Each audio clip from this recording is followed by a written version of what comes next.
días, pueblo hondureño, son las 7 de la mañana, hoy día viernes, estamos cerrando una semana más de Noticiero CIN a través de Campus Televisión.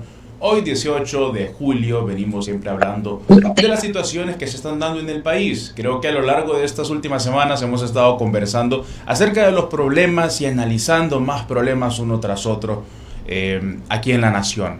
No es primera vez que se dan casos de estos, pero hoy viernes dije yo, bueno, hemos estado hablando de la problemática del país y vamos a continuar porque este es un tema de nunca culminar, porque son problemas que se van agregando cada vez más.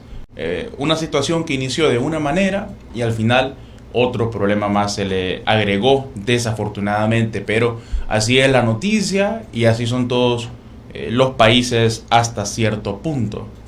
Pero dije yo, bueno, en una conversación con mi padre, Johnny Ortiz, que a quien saludo esta mañana, y con mi madre también, decíamos, bueno, los viernes, porque son personas pilares en estos programas, son personas que me guían, me instruyen, me decían, los viernes vos podés culminar, ya la gente está hastiada de problemas, ya está hastiada de ver lo que pasó en el país ayer, antier. Entonces los viernes creo que es una buena manera de cerrar de otra forma. Y digo yo, ¿y si el viernes cerramos siempre anunciando los problemas que hay en el país, pero a la misma vez combinándolo con la esperanza de un mensaje certero, importante, para poder, pues, ver la situación desde una perspectiva distinta? Entonces yo dije, totalmente adecuado. Y por eso esta mañana hemos tomado la determinación de tener con nosotros a un invitado muy especial, una persona que no solo tiene credenciales religiosas para poder hablar de temas, sino tiene credenciales legales, porque es un abogado. Pero más que un abogado, es una persona que guía a todo un pueblo en la ciudad de Danlí. Honduras está en una crisis, Honduras está en una situación en la cual necesita de palabra y por supuesto también de exhortación. Y hay algo a mí que me marcó mucho, y lo tengo presente. Es una homilía en Danlí, no recuerdo si fue hace un mes o 2 meses, pero fue con Monseñor José Antonio Canales, donde decía, nadie es caso perdido. Nadie es caso perdido. En vida, todo tiene solución.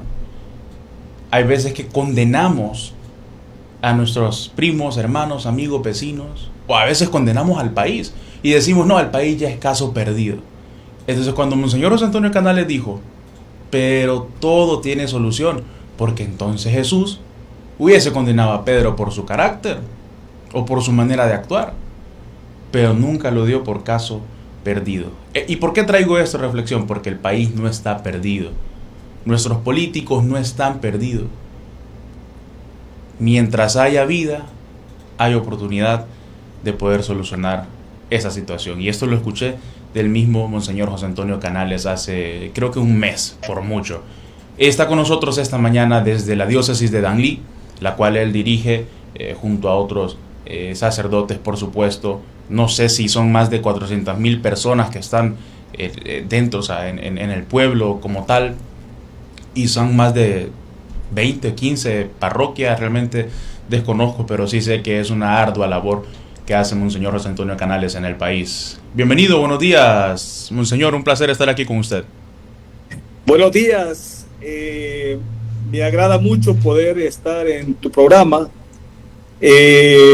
pues también un poco de tener contacto con la gente de la costa norte, de donde soy nativo, y bueno, ya desde este lugar en el cual el Señor me trajo hace 8 años, ya más bien voy en camino de los 9, increíble cómo se pasa el tiempo, pero aquí estoy, ayer en Montañado, en Huinope, y realmente el 50% lo paso en Danlí y el otro 50% lo paso en las montañas del Paraíso, donde está mi misión con los campesinos que cultivan la tierra, que producen café, en el caso de Huinope, cebollas, tomates, pepinos.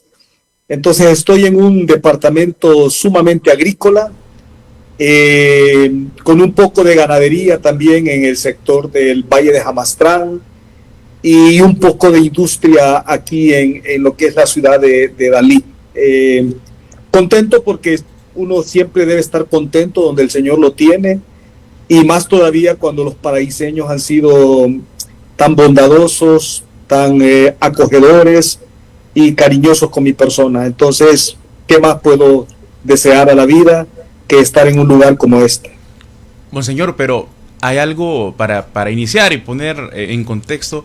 ¿Usted es sanpedrano o limeño? Yo nací en La Lima. Okay. Mi padre era empleado de la compañía de la Tela Radio Company. Okay. Ya sabes que aquello era todo un emporio, ¿no? En aquellos tiempos. Entonces, mis hermanos y yo nacimos en el hospital que la compañía tenía para sus empleados, en el Hospital Lima. Pero La Lima en ese momento era parte de San Pedro Sula. Por lo tanto, los limeños que nacimos antes de 1981 tenemos como el corazón partido, ¿no? Por una parte, somos 0501 en la cédula de identidad. Pues allá crecimos en La Lima, pero gran parte de nuestra vida estudiantil, profesional, la hacíamos en San Pedro Sula, ¿no? Luego que la compañía bananera fue paulatinamente retirándose de lo que era la explotación bananera con la fuerza que tuvo a principios y mediados del siglo pasado. Entonces sí, nací en La Lima, pero repito, toda mi generación tiene la cédula de identidad como sanpedranos. Es una realidad, sí. Sí, no, muy interesante. ¿Cómo va su transición hasta Danlí? ¿Cómo se dio cosas de San Pedro de La Lima a Danlí? Que no sé si está desde el 2016, ya por allá. Bueno, yo recién ordenado, a los 3 meses fui enviado a la que iba a ser parroquia. En ese tiempo se llamaba Vicaría Nuestra Señora de Suyapa, en el sector de la López Arellano. Okay. Allá estuve 7 años sirviendo a esta parte del municipio de Choloma, incluyendo aldeas de la montaña del Merendón, de la Jutosa para arriba, y también me incluían 11 campos bananeros en los bajos de Baracoa. Era inmenso aquello. A veces tuve compañero, padre para sacar adelante la parroquia. Temporadas estuve solo, pero ahí estuve 7 años y medio hasta que Monseñor Ángel Garachana me hizo la propuesta de sacar una especialidad en teología, y fui entonces a la Ciudad de México a estudiar un par de años una licenciatura en teología moral. Teología moral es el estudio de la persona humana desde que está en el vientre materno, todo lo que pasa en la vida hasta la muerte. Entonces regresé en el 2006 y Monseñor Ángel me confió guiar la parroquia Nuestra Señora de Guadalupe, después de 34 años que había sido fundada y había sido llevada magníficamente, por cierto, por los padres claretianos. ¿Eso allá en Villa Florencia? Exactamente. Okay.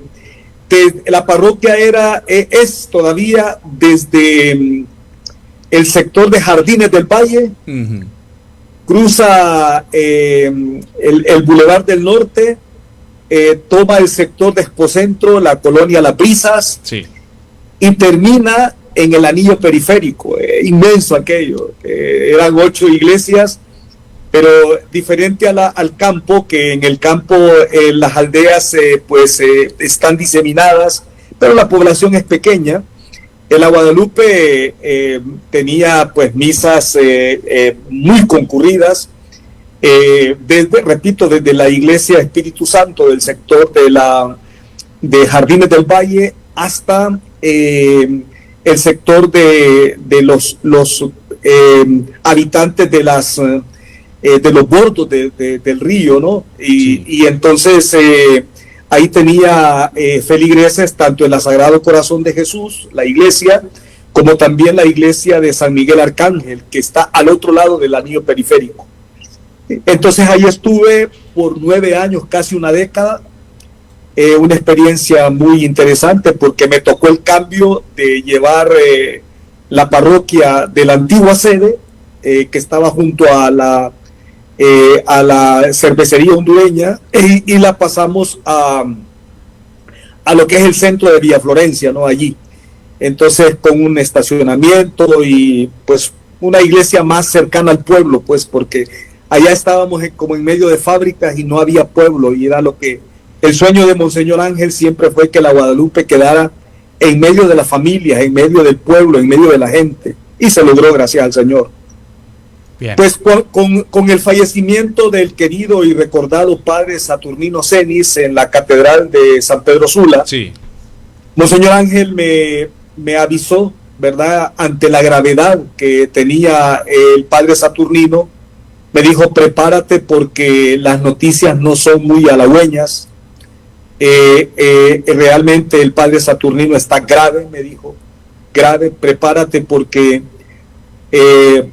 al fallecer él, como me han dicho los médicos, que médicamente ya no se puede hacer nada, ¿no? Ya sabemos nosotros que desde la fe, ¿verdad?, el que tiene la última palabra es Dios. Claro. Pero el Monseñor Ángel Garachana me dijo, médicamente los médicos dicen que solo tiene por mucho 3 meses de vida. Wow. A mí me impactó cuando me dijo eso, pero me dice: te lo digo porque quiero que te vayas preparando, porque al fallecer él vienes a ser párroco de la catedral. Bueno, entonces así fue. A los 2 meses y medio me llamó la secretaria y me dice: padre, ¿ya sabe la noticia? Le digo: ¿noticia? ¿Qué noticia? El padre Saturnino acaba de fallecer. Wow. Y claro, como había quedado en secreto, ¿no? Monseñor Ángel y yo quedamos que mientras no se fueran llevando a cabo el proceso, íbamos a callar lo que habíamos conversado de que yo iba de párroco a la catedral.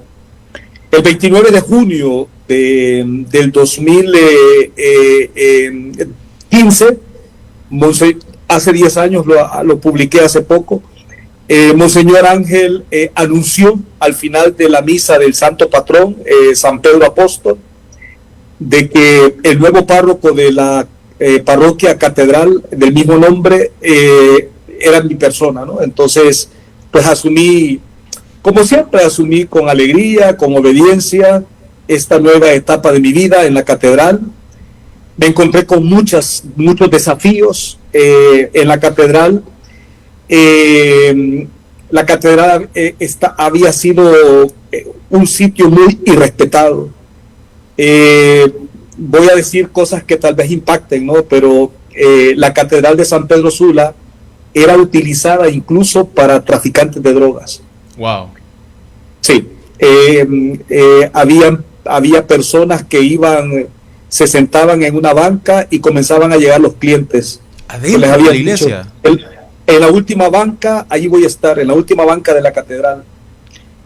Pero también, incluso, es penoso decirlo, pero es la verdad, había prostitución también, ¿verdad? Habían personas que llegaban y se encontraban y ofrecían sus servicios. Entonces, eso fue bastante indignante cuando nos dimos cuenta, y fue cuando instalamos el sistema de cámaras en la catedral para comenzar a tener vigilancia de quién entraba, a qué entraba. No fue fácil porque las interpretaciones fue difícil. La gente que no quería los cambios, pues comenzó a quejarse, ¿no? Y una vez, gracias al Señor, tenía el apoyo de Monseñor Ángel y le dijo a una persona, le dice, ahora vamos a estar vigilados en la catedral. Y Monseñor Ángel la quedó viendo y le dijo, con sonrisa, ¿no? Monseñor Ángel siempre es una persona muy tranquila, muy serena, y le dijo, todo lo que el Padre Canales está haciendo en la catedral tiene mi apoyo total, le dijo. Él sabe por qué lo hace, le dice, y tiene mi apoyo completo para seguir adelante. Entonces, pues todo eso me favoreció para que poco a poco fuéramos dando un mensaje. La catedral era un lugar para ir a orar, no para otras actividades, porque hay más todavía, pero es muy fuerte también lo otro, pero ahí lo dejamos mejor, ¿verdad?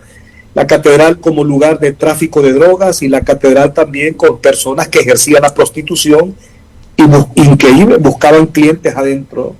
Entonces fue muy fuerte, y otras cosas también muy difíciles de comentar. Okay. Bien, entonces ahí estaba, formamos un comité pro catedral porque la catedral tenía ya deterioros, se comenzaron a pintar escenas bíblicas alrededor de la catedral. Todavía hay un grupo que continúa. Queríamos que la catedral de San Pedro Sula fuera la catedral de las pinturas, de los murales. Esa era la idea. Pero bien, uno hace sus planes, pero el Señor tiene los suyos, ¿no? Apenas había cumplido 20 años de sacerdocio con los hermanos y hermanas de la catedral, cuando a finales de noviembre me visitó el nuncio apostólico, que es el embajador del Papa, y me dice, Padre Canales, vengo para comunicarle que el Santo Padre Francisco lo ha nombrado obispo de la nueva diócesis de Danlí, me dijo. Sí, porque no había diócesis en Danlí. No, yo me quedé como una hoja de papel. Yo creo que si me hubieran tomado una foto en ese momento, hubieran creído que estaba saliendo de una gran enfermedad. Wow. Porque me quedé pálido, de verdad. Porque los seres humanos somos así, ¿no? Pues hacemos planes y abrazamos esos planes. Pues yo he sido así como muy entregado cuando me han dado una comunidad, entonces, y ahora era más fuerte porque era una diócesis, ya no era una parroquia, sino que era una diócesis. Pero pasado esa crisis normal humana, pues yo caí en la cuenta de lo natural en mi caso, ¿no? Yo prometí obediencia el día de mi ordenación, era el Papa, ahora ya no era mi obispo, sino que era el Papa el que me estaba dando pues esta nueva misión. Sí. Y pues poco a poco, con ayuda espiritual y todo, pues fui asumiendo que pues mi destino era el paraíso, venir al paraíso. Gracias al Señor el proceso fue tan bueno, con la ayuda del Espíritu Santo, claro, que cuando yo metí todas las cosas al carro que venía para el paraíso, yo tomé el timón y yo no volteé a ver para atrás. San Pedro quedaba un capítulo cerrado en mi vida, porque lo mío era ahora el paraíso. Y fue muy fuerte porque yo tenía 21 años de no poner un pie en el paraíso. Era una tierra desconocida para mí. Sí.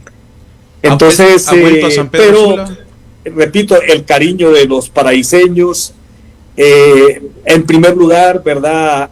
Humanamente hablando, ha sido algo pues que me ha alentado, y eso pues después de la ayuda del Señor, la gente aquí es tan calurosa en el sentido humano, y estoy feliz desde el primer día hasta el día de hoy. Estoy feliz porque uno debe estar feliz donde el Señor lo tiene, y aquí me tiene, y aquí estoy sirviendo al Señor. Así es. Monseñor José Antonio Canales, usted ha asumido un papel, no usted se ha dado estos títulos, sino la sociedad hondureña le ha otorgado títulos como un líder moral y social, porque ha lanzado mensajes en favor de transparencia, en favor de democracia y simplemente en favor de lo que es correcto.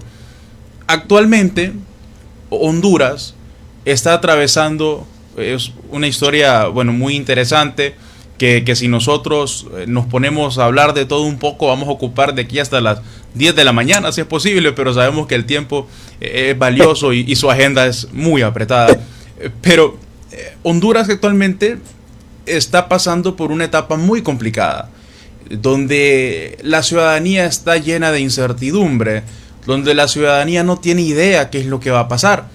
Y es válido, porque si yo soy una persona que no analiza la política y desconozco del tema y empiezo a ver titulares en periódicos, falta de transparencia, posible boicot a elecciones, y empiezo a ver todo esto, yo me abrumaría y pensaría que el proceso electoral está en peligro. Pero ¿por qué es tan importante o por qué debería? Ya lo hemos visto que el cardenal Oscar Andrés Rodríguez lo hace en la parroquia de Santa Bárbara, en Lempira, lo hizo el padre también. Usted ha lanzado mensajes en pro de la democracia. ¿Qué tan importante es que se involucre la iglesia? Porque para muchos esto es malo, pero para otros, y mi persona, estoy de acuerdo que la iglesia se debe involucrar en estos mensajes no políticos, sino de lo que es correcto en medio de esta crisis política. Bien, mira, yo tengo en mi mente y en mi corazón un día en el que todos los hondureños fuimos muy felices. Lo tengo fresco en mi memoria y en mi corazón. Y ese fue el lunes siguiente a las últimas elecciones del 2021. Sí. Oye, qué belleza ese lunes donde todos salimos al trabajo, todos los hondureños salimos a hacer nuestros quehaceres, las señoras fueron al supermercado, los estudiantes fueron al colegio, a la universidad. Digo porque aunque era final de año, no siempre quedan cosas pendientes, ¿no? Todo fue paz y armonía. Y después de las últimas elecciones, el lunes de las últimas elecciones, qué día más bello. Yo lo recuerdo con gran felicidad, y decía en mi mente, así debía ser siempre el día siguiente de las elecciones, así como fue el domingo después del triunfo de la alianza. Yo estaba tan contento de cómo había transcurrido tanto el día de las elecciones como el día siguiente, que a mediodía me puse a hacer el comunicado de la diócesis de Danlí, donde felicitábamos a la nueva presidenta por la elección que de manera contundente había elegido el pueblo hondureño, ¿no? Entonces, la mayoría del pueblo hondureño. Entonces, incluso me llovieron algunas críticas porque hubo gente que dijo, qué barbaridad, ni siquiera el Consejo Nacional Electoral ha dado el veredicto, ¿no? O sea, el resultado final. Y el obispo de Danlí ya está felicitando a la nueva presidenta. Hombre, es que ya no tengo 5 años, ¿no? Era evidente, era contundente, era irreversible el triunfo de la alianza en ese momento, ¿no? Entonces había que tener un poquito de sentido común y un mínimo de inteligencia para darse cuenta que el triunfo era irreversible, ¿no? Entonces, a mediodía de lunes 29 de noviembre, yo estaba sentado en mi computadora haciendo las felicitaciones. En primer lugar, decía el comunicado a todo el pueblo hondureño por la manera en que 68% del electorado acudió. Sí. En segundo lugar, felicitaciones a la nueva presidenta, ¿verdad?, por su triunfo irreversible y contundente.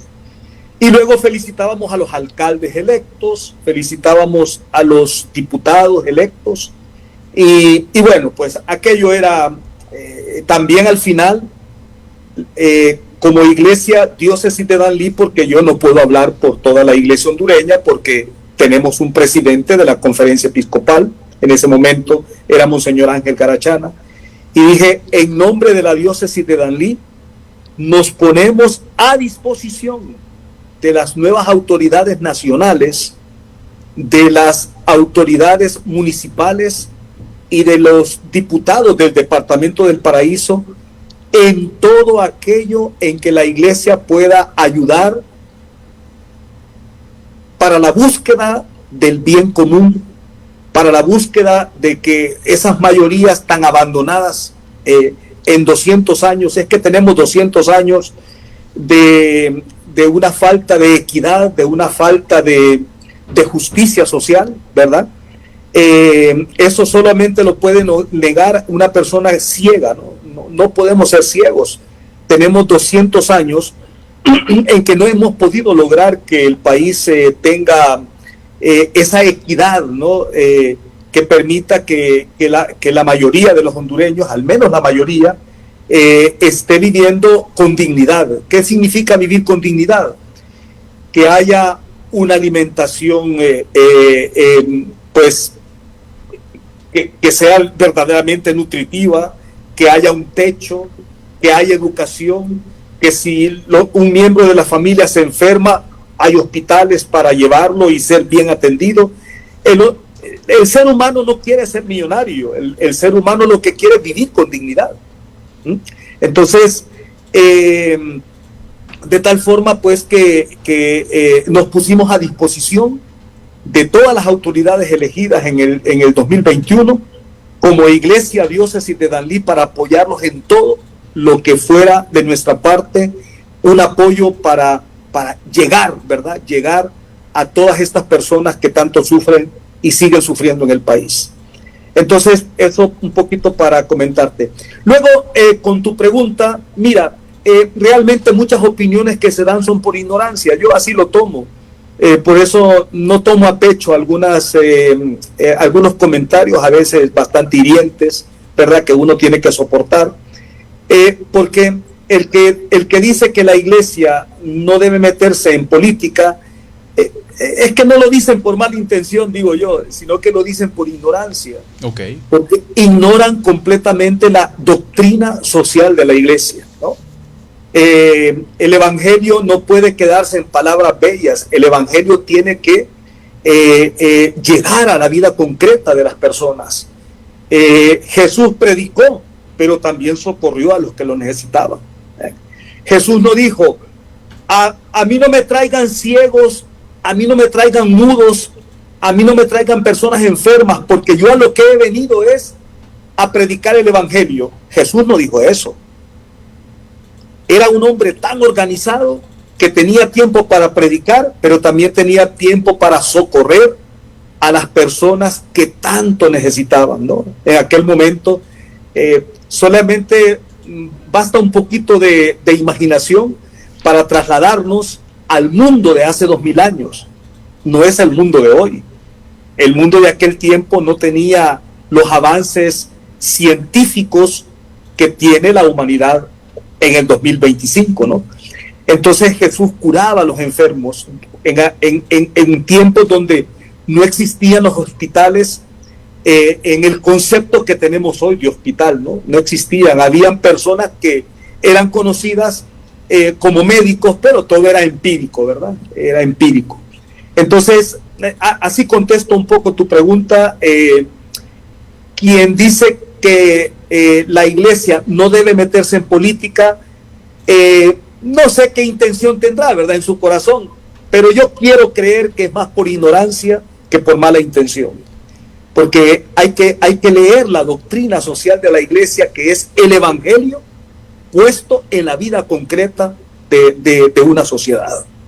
¿Hasta qué punto puede la iglesia intervenir o sí intervenir dentro de la política? O sea, ¿qué tanto se puede hacer? No hay un límite y en todo caso también el objetivo central de la iglesia al involucrarse. Bueno, entonces el centro de la doctrina social de la iglesia Y el centro de lo que debe ser el quehacer político es la búsqueda del bien común. Okay. Entonces ahí es donde nos perdemos. Ahí es donde nos perdemos. Y cuando digo nos perdemos, ya no me ubico como sacerdote, sino que me ubico como hondureño, ¿no? Como ciudadano, porque sigo siendo ciudadano. El hecho de que tenga la ordenación sacerdotal no me quita la ciudadanía, ¿verdad? Yo, así como voté en el 2021, Dios mediante votaré también en este año, ¿no? Entonces, no dejo de ser un ciudadano. Y entonces, justamente, en esa búsqueda del bien común, es en donde perdemos la dirección, y quiero decir como sociedad, ¿no? Porque, ¿qué pasa? Lo que hemos visto en estos 200 años en Honduras, lo que hemos visto, cada quien va buscando su propio interés. El interés de su partido, el interés de su grupo, el interés de sus amigos, el interés de mi familia. ¿Y dónde queda la mayoría de los habitantes cuando yo reduzco el interés a eso? Y eso es lo que hemos visto en toda la historia de Honduras. Tristemente, hasta la última administración no ha cambiado ese sentimiento de llegar para favorecer a los míos. Ahí se pierde Honduras. Y repito, no es un mal de ahora, no es un mal de estos 4 años, es un mal que venimos teniendo por 200 años. Siempre los hondureños nos ilusionamos de que este nuevo gobierno que viene va a cambiar en el sentido de buscar el bien común, el bien de las mayorías. Pero nos desencantamos, pues, ¿verdad? Pero no perdemos la esperanza, porque el cristiano no puede perder la esperanza, ¿no? Perder la esperanza es perder la fe, porque la fe, la esperanza y la caridad son las virtudes teologales que nos definen como cristianos. Entonces, eso, ¿no? Cuando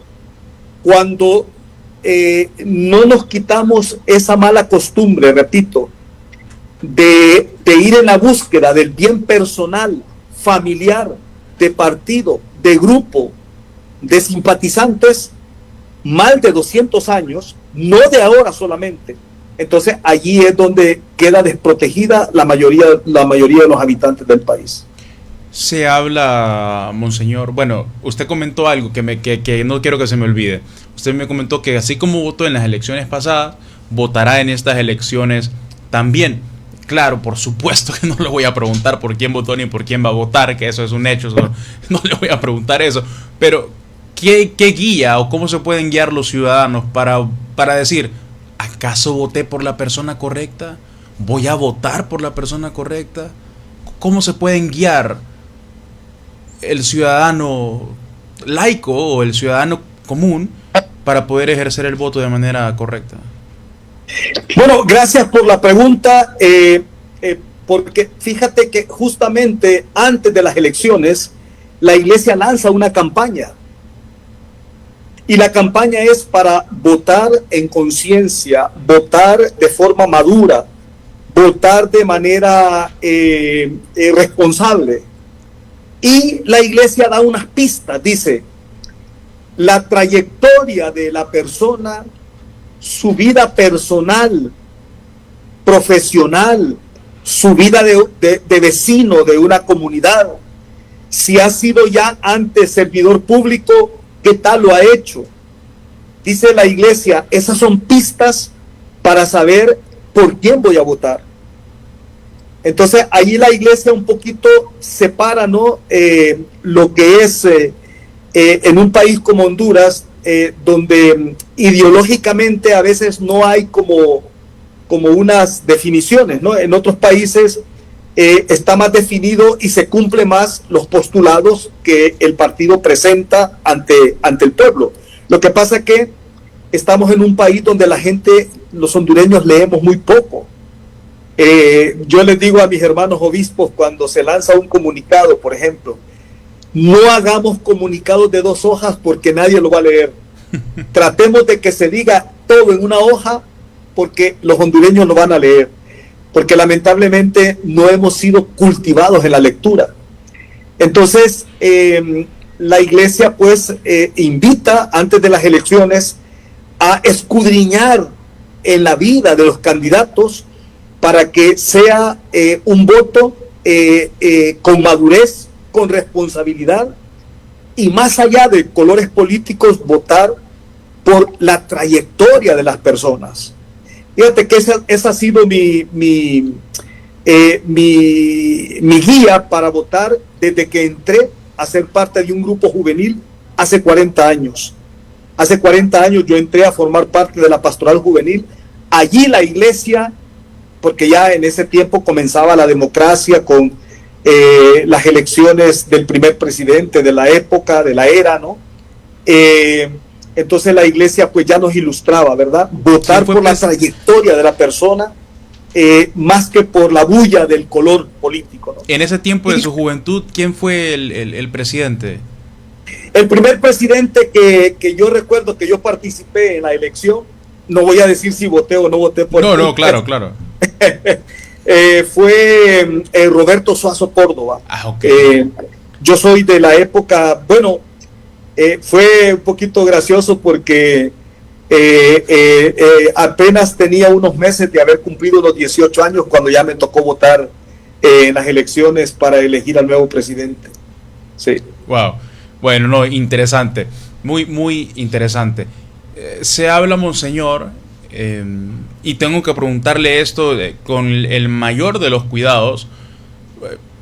Se habla, un sector de la población tiene sus propuestas, otro sector tiene otro. El oficialismo dice que los que ya no están en el poder son más de lo mismo, mencionan la misma corrupción, mencionan que no cuidan el bien común, que no les interesa el pueblo. Por otra parte, la oposición dicta al oficialismo que de acaso continuar en el poder, Honduras sería una Venezuela 2.0. Y no quiero que lo diga usted, no lo estoy diciendo yo, sino lo dice la oposición.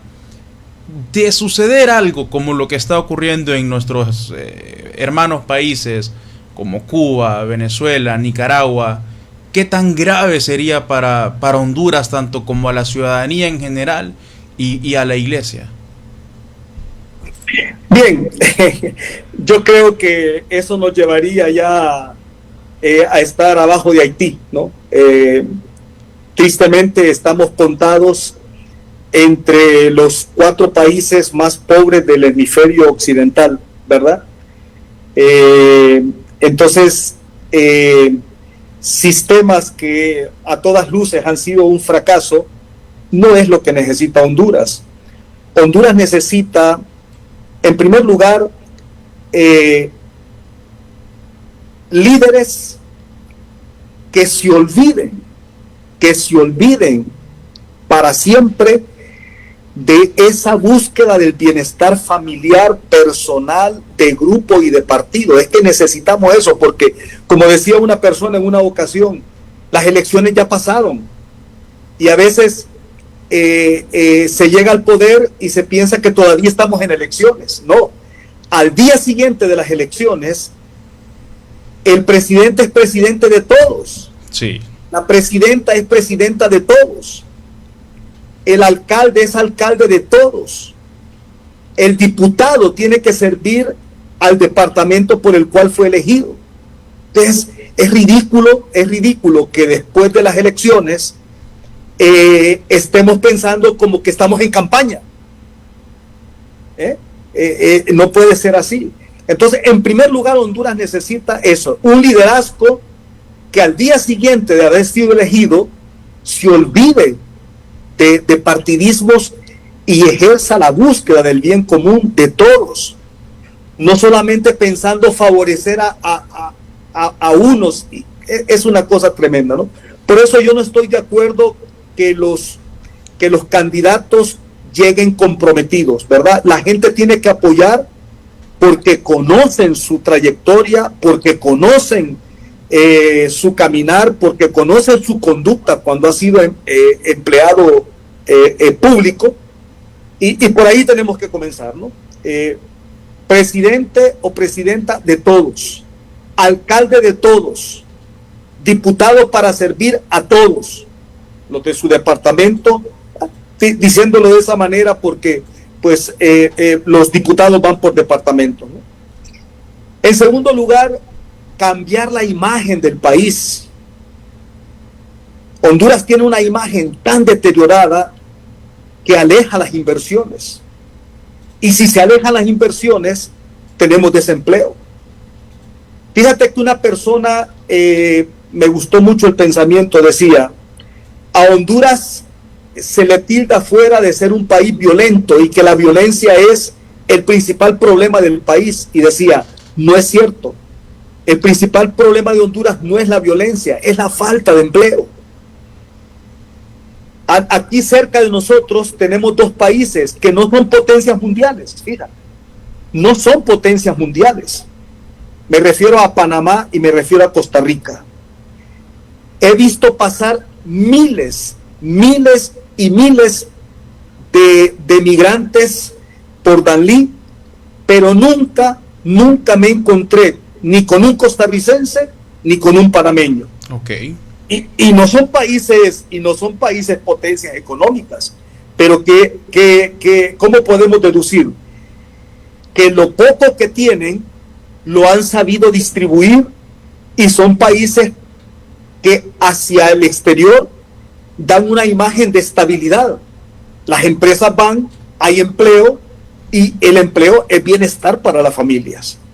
Entonces, eso es lo que necesitamos. No necesitamos fórmulas de países fracasados, porque mira, por ejemplo, el caso de Venezuela.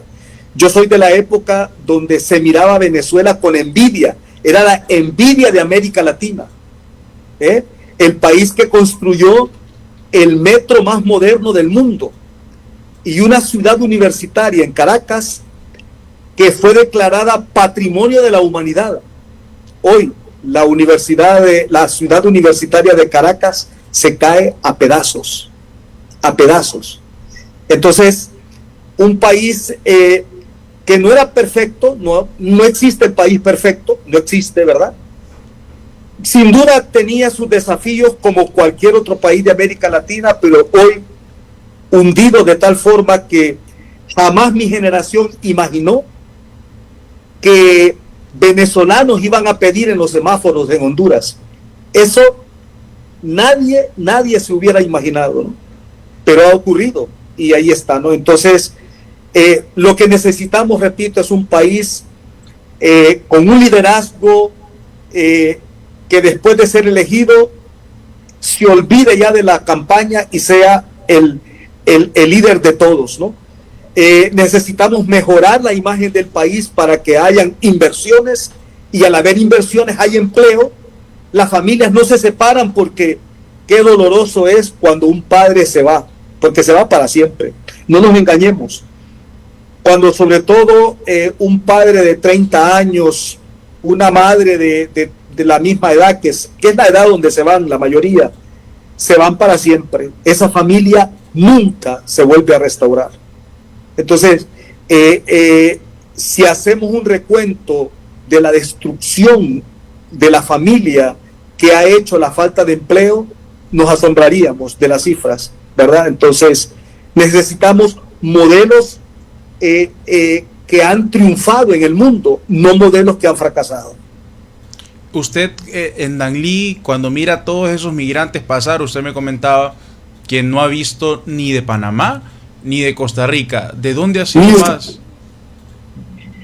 Bueno, por la terrible crisis que hemos tenido, que hemos visto, ¿no? En la mayoría de los migrantes que pasaron por acá, una vez hicimos el conteo de 1 millón de venezolanos. Wow. En año y medio, 1 millón de venezolanos pasaron por Danlí. También fue muy fuerte el paso de haitianos, haitianos y venezolanos, y en tercer lugar cubanos, ¿verdad? Esas han sido las tres nacionalidades más fuertes que han pasado por Danlí. Venezolanos en primer lugar, haitianos y cubanos. Venezolanos, haitianos y cubanos han sido la mayoría que pasan por Danlí. ¿De qué manera entonces puede la iglesia ayudar a reconstruir esa confianza gubernamental, ese tejido moral que ha mantenido a la sociedad dividida? ¿De qué manera intenta hacerlo la iglesia, volver a unificar esa familia dividida? Nosotros en este momento, hermano, no estamos sacando fórmulas así a quemarropa, ¿verdad? Ahorita, no, es que, repito, hay que leer el compendio de la doctrina social de la iglesia. Todo esto que nos está pasando lo habla, pero lo habla desde hace décadas. La doctrina social de la iglesia siempre ha existido, pero así ya como documento lo tenemos desde hace varias décadas. Entonces lo que nosotros hablamos, los pronunciamientos que hacemos, están basados en la doctrina social de la iglesia, que no la sacamos ahorita para fregar a estos o para fregar a aquellos. Por Dios, no tenemos tiempo de eso, hay mucho trabajo. Y eso, te decía, yo ayer estaba enmontañado en el sector de Huinope, y entonces, la doctrina social de la iglesia tiene décadas de existir como documento, o como conjunto de documentos, y entonces no se sacan estas cosas a quemarropa, son postulados que ya los tenemos. Cada vez que la Conferencia Episcopal de Honduras se pronuncia, está basada en la doctrina social de la iglesia. No estamos sacando cosas en ese momento para fregar a estos o para fregar a aquellos. No, estamos basados en la doctrina social de la iglesia. Es bien curioso ese comentario, porque yo también creo que es así. Yo también creo que viene siendo desde hace años, hay un concilio y toman una decisión y se pronuncian de una u otra manera. Tenemos un tuit, en este momento, tenemos un tuit donde un funcionario criticó una homilía del cardenal Óscar Andrés Rodríguez. El tuit dice: Cardenal, deje de utilizar la sotana y el púlpito para repetir exactamente el mismo guión y discurso de la oposición. El templo de Dios es un lugar sagrado, donde se debe de llevar un mensaje de paz y unidad. La feligresía no olvida que usted salió a defender un golpe de Estado en el 2009, mientras el pueblo derramaba sangre en la calle. Aprenda a Jesús, que siempre luchó por la justicia y la verdad. Me llama la atención dos cosas. Le dice que deje de utilizar el púlpito para enviar estos mensajes, que no se aproveche de su sotana. Creo que es bastante fuerte. Y por último, le comenta que aprenda de Jesús, que siempre luchó por la justicia y la verdad. ¿Qué podríamos opinar con respecto a esta declaración? Bueno, son puntos de vista, ¿verdad? Normalmente son puntos de vista estrechamente ligados a una postura. Okay. Bueno, a San Óscar Romero le pasó todo lo contrario. La derecha se lo comió vivo. De hecho, todo apunta a que la derecha lo asesinó. Sí. Entonces,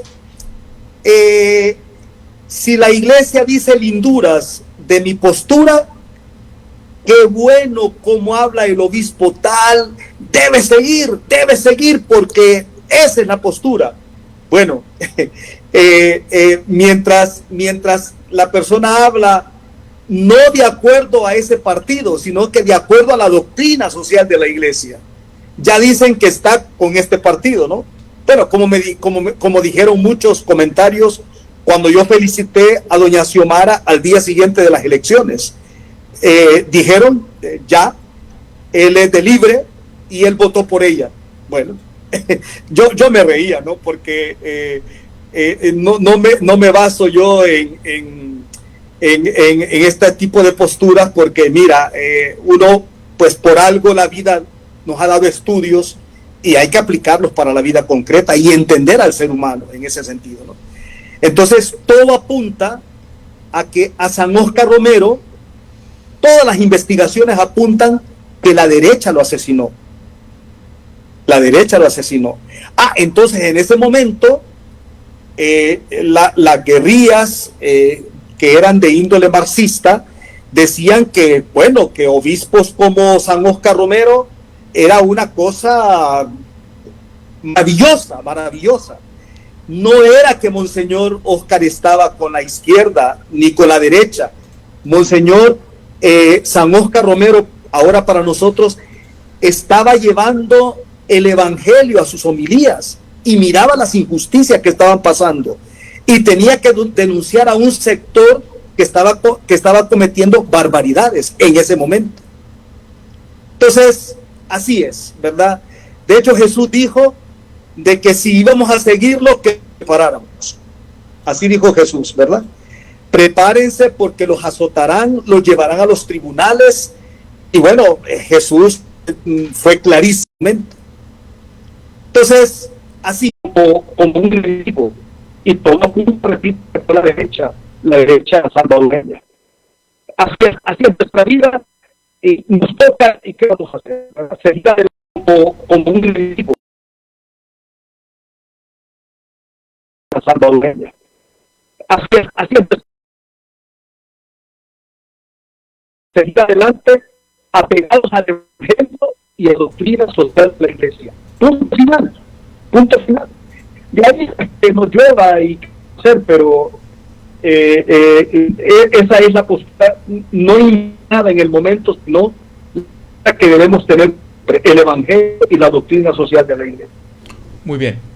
Estamos teniendo una pequeña falla con el internet, quizá en Danlí, pero no se desconecte. Le escuchamos bien, solo que la imagen se frizó un poco. En lo que esperamos unos segunditos, en lo que se termina de descongelar, ya estamos concluyendo. Se le escuchó claro, lo único que no se le mira al 100% en este momento. Creo que corramos un video que tenemos de un fragmento de la homilía del cardenal Óscar Andrés Rodríguez Maradiaga. ¿Y cuál fue su postura en esa homilía? No los quieren ver. Y no tenemos que ser pasivos y decir, bueno, hay que salgan como salgan. No, señor. Cada uno de nosotros es corresponsable. Y estamos oyendo, el domingo pasado yo les decía, hay una mala palabra. De niños aprendimos, de nuestros padres, de nuestros educadores, hay que cuidar el lenguaje. No hay que decir malas palabras. Y ahora aquí en nuestra Honduras hay una mala palabra que se llama fraude electoral. No tenemos ni siquiera que considerarla en nuestro lenguaje. Eso no debe existir en nuestra Honduras. Estamos llamados a la verdad, a la justicia. Ese es el camino de Dios. Queridos hermanos, necesitamos una Honduras distinta. Bien, Monseñor José Antonio Canales, escuchamos al cardenal un fragmento donde decía una mala palabra, fraude electoral. Es una mala palabra y tenemos que buscar la justicia, el bien común y la verdad. Los factores que usted mencionaba desde un inicio, creo que lo veo muy acertado el comentario del cardenal y por supuesto los comentarios que usted ha vertido esta mañana. ¿Con qué mensaje, luego de haber escuchado al cardenal, cerraríamos este programa? ¿Qué mensaje le enviaría a la clase política, a la clase empresarial, a la clase obrera, a la iglesia y al pueblo hondureño en general? Que llegó el momento de que abandonemos la defensa de intereses particulares. Que llegó el momento de sacar adelante el proceso electoral limpio, transparente, honrado,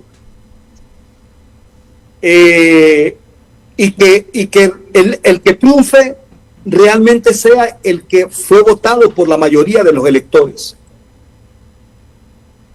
que lo que pasó en el 2021, un día electoral lleno de paz, incluso puedo decir lleno de alegría, y un lunes 29 de noviembre en el que todos salimos sin miedo a hacer lo que teníamos que hacer, se repita siempre en Honduras, ¿verdad? Se repita siempre. Que no puede ser que un proceso electoral sea un tormento para el país. Entonces, que ya, ¿verdad? Ya, para sacar adelante este país, hay que renunciar a los intereses particulares, repito, empujar para un ambiente electoral, que se cumpla el proceso electoral con honradez, con transparencia, con decencia, que tengamos un domingo de elecciones pacífico, sereno, que se cuente el resultado de las votaciones y que el lunes todos salgamos a trabajar tranquilamente como pasó en el último proceso electoral. Eso es lo que yo podía decir al final de esta entrevista.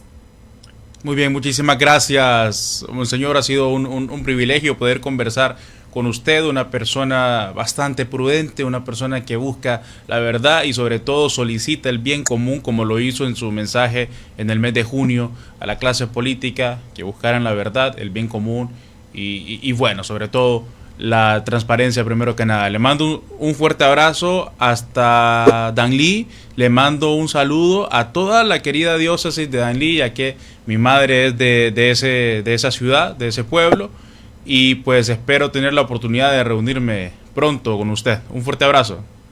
Gracias a todos, encantado, mucho gusto. Muy bien, hemos llegado al final de una emisión más de Noticiero CIN. Ya son las 8 de la mañana en punto. Estamos a un minuto de las 8.